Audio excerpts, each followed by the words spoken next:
Hello, welcome to the Four Bells and welcome to Workout from Home number 65. This is our third workout in our arms and abs cycle, and it's an arms and abby day today here at the gym, where we are focusing on some unilateral or single arm pressing. So that means if you've got one arm that's a little bit weaker than the other or a little bit stronger, however you want to look at it, we're going to try and balance those out today. And then we've got a lot of ab work going on as well. So we're going to warm up with three things to get us ready. It's a kind of a classic warm up now, very simple, particularly for you guys who are at home with limited resources. We're going to start off with some shoulder dislocates for 10 reps. I love a shoulder dislocate, particularly if you find yourself sitting around a lot and not moving the shoulders. This is a great way to lubricate the shoulder joint. From there, we're going to look at shoulder taps, 10 slow and then 10 fast, looking at shoulder stability as well as a little bit of ab activation. And then last but not least, the Hindu push-up, my favorite push-up variation, but also great for a warm-up as well. It takes the shoulder from pretty much an overhead position, transferred through a horizontal plane, and then almost finishes like with the top of a dip. So it does a lot to warm up our shoulders. We're going to do these three things 3 times. Let's talk about how they should look right about now. So starting with shoulder dislocate in our warm-up, you can use many things for a shoulder dislocate, however you like to pronounce it. I personally prefer a band. Nothing wrong with like a PVC pipe, nothing wrong with using a leather belt. Sometimes I use my jiu-jitsu belt. You could use a rope, whatever it is, a broomstick at home, whatever it is, it's just something where we can kind of have the arms move together as we do what's known as a controlled articular rotation. I'm trying to move that shoulder through its full range of motion. So in the first round always, we're doing 3 rounds today, it should be nice and easy. So I always start with my hands at the end of the band. I'm going to pass over, touching the low back or the bum, depending on how long your arms are. And we should be thinking that as not only the reps go on, but as the sets go on, as we go across rounds, I should be trying to move the hands closer and closer. So that's easy to do on a band, as a band is nice and forgiving, it will kind of bend and torque itself around for you. A PVC pipe is not that nice. So of course, depending on what you're doing is really going to affect how much you can bring those arms in and challenge that range of motion. When we come into shoulder taps, what we're looking for here is a nice tight plank position. So that means if you're usually used to doing your planks with the feet together, now we're going to want to have the base of support a little bit wider because I'm going to be on one hand. So if I'm in my plank position, hand directly below the shoulders, I'm going to bring my feet out just a little bit wider in shoulder position. From here, I'm going to press one hand into the floor, and I'm going to take a full second to put my hand on my shoulder. I'm going to go from side to side for 10 reps nice and slow. And once I'm done slow, we're going fast. I always find I hit myself in the eye with hoodie strings, so be mindful of that when you do these. Last but not least with the Hindu push-up, it is a warm-up, not the workout. We're just trying to get the shoulders ready. So if you know the Hindu push-ups are very tough for you, try and make it a little bit easy. We always want to start in that child's pose position. So that means bump back to the heels. I'm going to reach my arms forwards. From here, I'm just going to pull myself forwards. Maybe the forearms touch. Maybe the nose is close to the floor. Maybe it's a little bit higher. All I'm trying to think about is that smooth transition over the wrists. We push up. I dig my toes into the floor, send the hips up to the ceiling, trying to open those shoulders, open the T-spine, knees down, butt back, and off we go again. So with our shoulder dislocates today, we're doing 10 reps. With our shoulder taps, it's 10 slow, 10 fast. And with our Hindu push-ups, it's 5 reps. And we're doing that for 3 rounds in the warm-up today.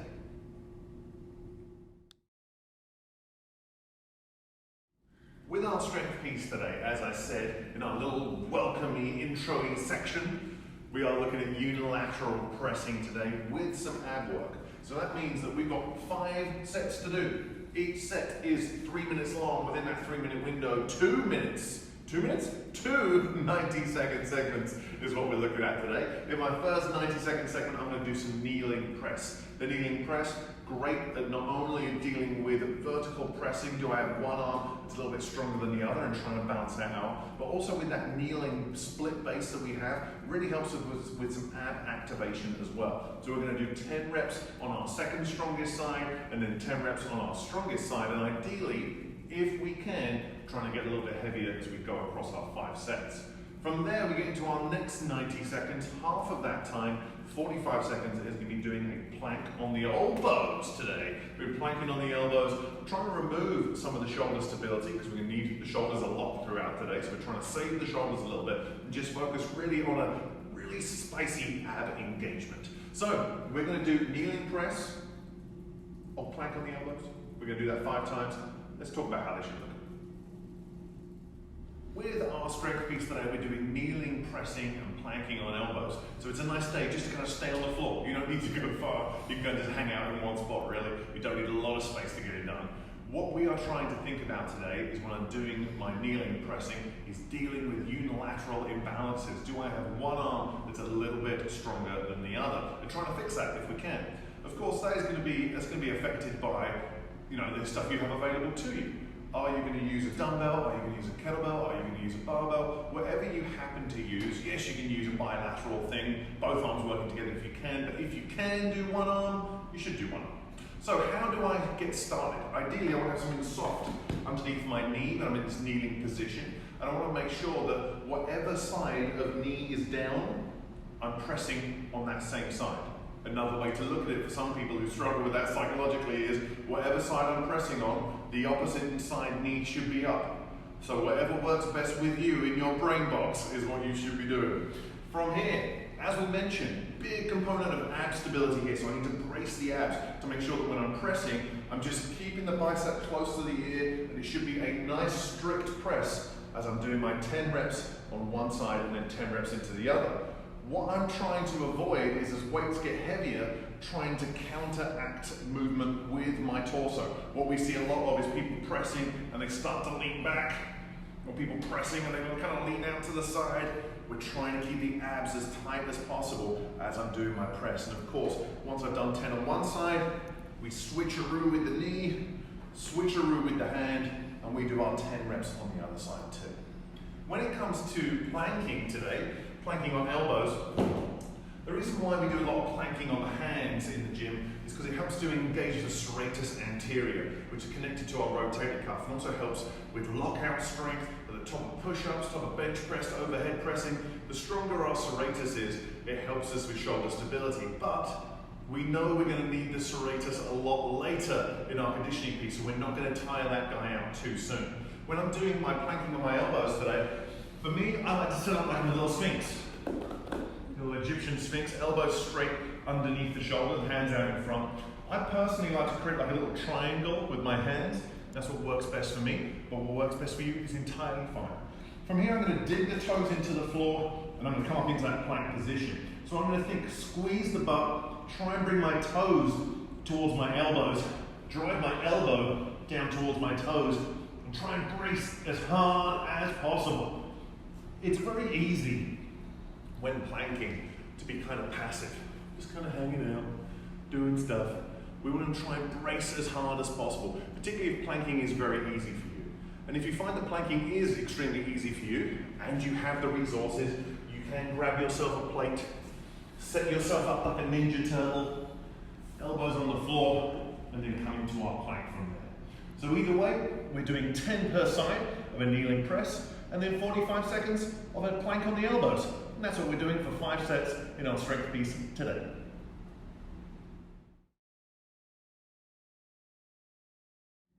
With our conditioning piece today, we have a 15-minute alternating EMOM. What does that mean? That means we have some work to do every minute on the minute. So we have 3 stations, as you can see, 1, 2, 3. And the idea is we're going to go through those 3 stations in that order, 1, 2, 3, 5 times. As you can see, there's a theme to today's piece. Theme to today's strength, the conditioning piece together, and that is planking and shoulder stability. In our first minute, we are going to do 20 reps, 10 per side of a plank row. So that could be with 2 dumbbells, 2 kettlebells, maybe you've only got 1 dumbbell. We'll talk about the logistics of how that can work.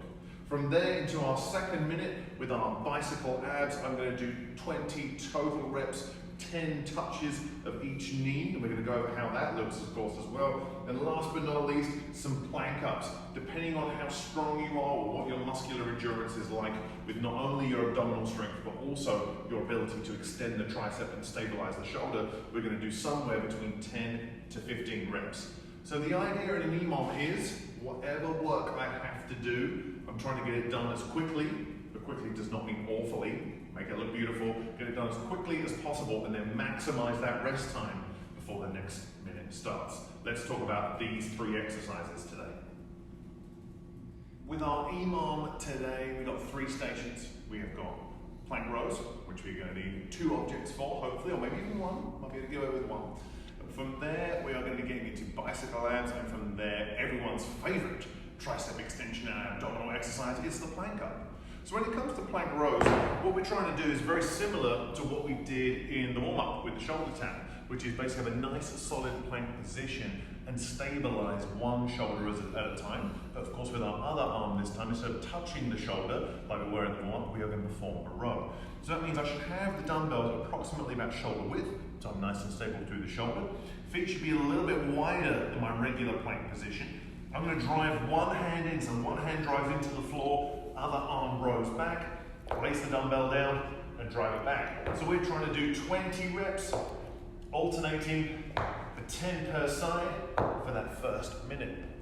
From here, when we are doing our bicycle abs, all I'm trying to think about is that hollow body position that we've done so many times in our workouts at the gym before. Which means from here, I'm trying to almost raise the shoulder blades off the mat, looking forwards through the legs.